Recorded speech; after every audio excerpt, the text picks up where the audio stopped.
Today's Daily Read Aloud is The Tale of Peter Rabbit by Beatrix Potter. Once upon a time, there were 4 little rabbits, and their names were Flopsy, Mopsy, Cottontail, and Peter. They lived with their mother in a sandbank underneath the root of a very big fir tree.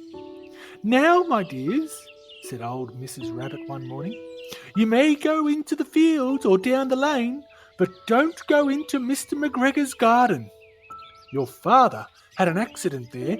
He was put in a pie by Mrs. McGregor. Now run along and don't get into mischief. I am going out." Then old Mrs. Rabbit took a basket and her umbrella and went through the wood to the baker's. She bought a loaf of brown bread and 5 currant buns. Flopsy, Mopsy, and Cottontail, who were good little bunnies, went down the lane to gather blackberries. But Peter, who was very naughty, ran straight away to Mr. McGregor's garden and squeezed under the gate. First, he ate some lettuces and some French beans, and then he ate some radishes. And then, feeling rather sick, he went to look for some parsley. But round the end of a cucumber frame, who should he meet but Mr. McGregor? Mr. McGregor was on his hands and knees planting out young cabbages, but he jumped up and ran after Peter, waving a rake and calling out, "Stop, thief!" Peter was most dreadfully frightened. He rushed all over the garden, for he had forgotten the way back to the gate. He'd lost one of his shoes among the cabbages, and the other shoe amongst the potatoes. After losing them, he ran on 4 legs, and that he went faster, so that I think he might have gotten away if he had not unfortunately run into a gooseberry net and got caught by the large buttons on his jacket. It was a blue jacket with brass buttons, quite new. Peter gave himself up for lost and shed big tears. But his sobs were overheard by some friendly sparrows, who flew to him in great excitement and implored him to exert himself. Mr. McGregor came up with a sieve, which he intended to pop upon the top of Peter. But Peter wriggled out just in time, leaving his jacket behind him, and rushed into the tool shed and jumped into a can. It would have been a beautiful thing to hide in if it had not had so much water in it. Now, Mr. McGregor was quite sure that Peter was somewhere in the tool shed, perhaps hidden underneath a flower pot. He began to turn them over carefully, looking under each.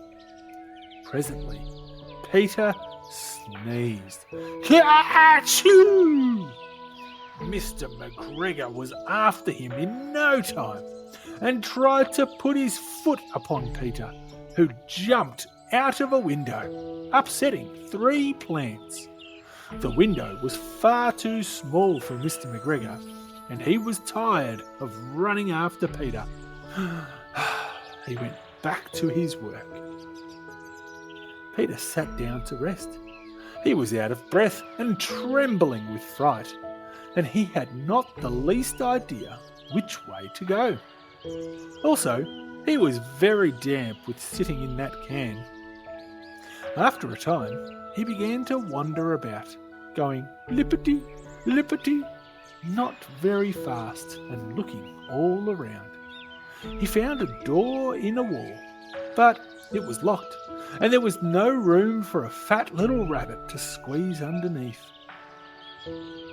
An old mouse was running in and carrying over a stone doorstep, carrying peas and beans to her family in the wood. Peter asked her the way to the gate, but she had such a large pea in her mouth that she could not answer. She only shook her head at him. Peter began to cry. Then he tried to find his way straight across the garden, but he became more and more puzzled. Presently, he came to a pond where Mr. McGregor filled his water cans. A white cat staring at some goldfish. She sat very, very still, but now and then the tip of her tail twitched as if it were alive. Peter thought it best to go away without speaking to her. He had heard about cats from his cousin, little Benjamin Bunny. He went back towards the tool shed, but suddenly, quite close to him, he heard the noise of a hoe. Scratch, scratch, scratch, scratch. Peter scuttered underneath the bushes, but presently, as nothing happened, he came out and climbed upon a wheelbarrow and peeped over. The first thing he saw was Mr. McGregor hoeing onions. His back was turned towards Peter, and beyond him was the gate. Peter got down very quietly off the wheelbarrow and started running as fast as he could go, along a straight walk behind some blackcurrant bushes. Mr. McGregor caught sight of him at the corner, but Peter did not care. He slipped underneath the gate and was safe at last in the wood outside the garden. Mr. McGregor hung up the little jacket and the shoes for a scarecrow to frighten the blackbirds. Peter never stopped running or looked behind him till he got home to the big fir tree. He was so tired that he flopped down upon the nice soft sand on the floor of the rabbit hole and shut his eyes. His mother was busy cooking. She wondered what he had done with his clothes. It was the second little jacket and pair of shoes that Peter had lost in a fortnight. I am sorry to say that Peter was not very well during the evening. His mother put him to bed and made some chamomile tea, and she gave a dose of it to Peter. 1 tablespoon to be taken at bedtime.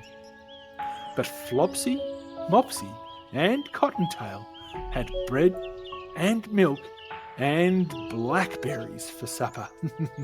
Yum. If you like the video, hit the thumbs up button. We have a new story every day, so make sure you subscribe. The end.